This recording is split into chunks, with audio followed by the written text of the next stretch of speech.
Welcome to this Mission Sonlight Extra feature. My guest today is David Caukill from ICC Australia. David, I hesitate to say your last name because I would say it Caukill, but in your Australian British accent, you would say it just a little differently. Tell me how you say it. Caukill. Caukill. Did you get that? It, okay. But, you know, so kind of cork kill. it's like cork on a hill. Yeah. You probably get people mispronounce it all the time. All the time.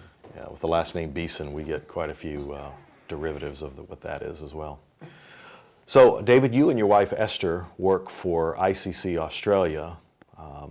So you spend 12 months a year basking in the beauty of a great continent of Australia, right? Not quite. Not exactly, huh?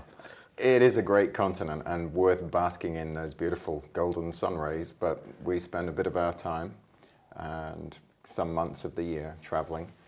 I have worked for ICC Australia now for about 16 years, and we have some cutting-edge programs that are entrepreneurial in their nature and they're sustainable in their development focus. We have, for quite some years, had a focus towards child protection and sustainable livelihoods. And the countries we work in Southeast Asia, which include Cambodia, Philippines, Thailand, Sri Lanka, and Burma, are amongst the poorest on earth. And we have structured ourselves over the last 20-odd years to be able to not just deliver good aid packages, but also produce a model that will have some sort of return on investment. So we can use donors' funds and support, but that money just doesn't go out and stay out. We don't just hand out the free lunch. People, our client base, they must do something for ICC Australia projects in order to earn and to get and to use that funds that is available. So through microfinance, through social enterprise business, they're doing things to help themselves. Money circulates and we can use that to help other poor beneficiaries as well. So back to where we started, we spend a lot of time doing the promotion, fundraising, out there advocating, speaking up for and sharing about the work that we're able to do for those poor communities in Southeast Asia. Just in brief, tell me how ICC began, if you can, ICC Australia. Yeah, so responding to needs has always been something that Christian and Adventists have always done, and ICC Australia, a bunch of people dedicated to and acutely aware of the needs in rural communities around issues of human trafficking, sexual exploitation and sexual violence towards people, especially children, the risk that and vulnerability that orphans, destitute and abandoned children are. And there was a focus group which became a working group, which became a small association, which became corporatized and became a medium-sized charity, registered and moving into that space that we call the not-for-profit sector, where we now have over 200 staff working in Asia and a core team of staff running office and back end in Australia, from where all things happen for the Asia region. Okay.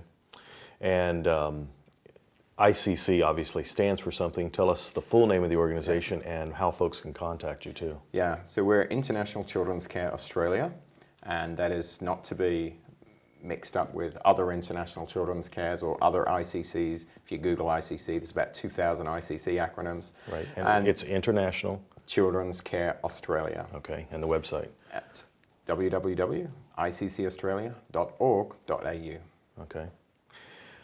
We've got just a minute or so left. Give me a picture of maybe a story just of someone's life. How are you directly impacting? Sure. Not so long ago, a little girl came to a refugee camp along the Thai-Burma border where we've been working actively for over 20 years. It's a war zone, there's a ceasefire going on, and we see a lot of injustice in this area. And this girl had been instructed to come to this camp to search out for International Children's Care Australia partners by someone who knew that she would be safe there. Her parents were very concerned for her. This area, we've seen children who have walked through the forest, through the jungle for weeks after soldiers have killed their parents. And, you know, this girl has hope, she has dreams for the future, and she has come to a family of other kids who have lost parents, lost family, and she now has the opportunity to go to school, get an education for the future, and it's really exciting to see how this life transformation, even parentless, she's there. Just curious, do you have a number, and I'm putting you on the spot here, do you have a number of possibly the children that you're impacting in Southeast Asia? Yeah, 2,500 approximately in this current year that we're in.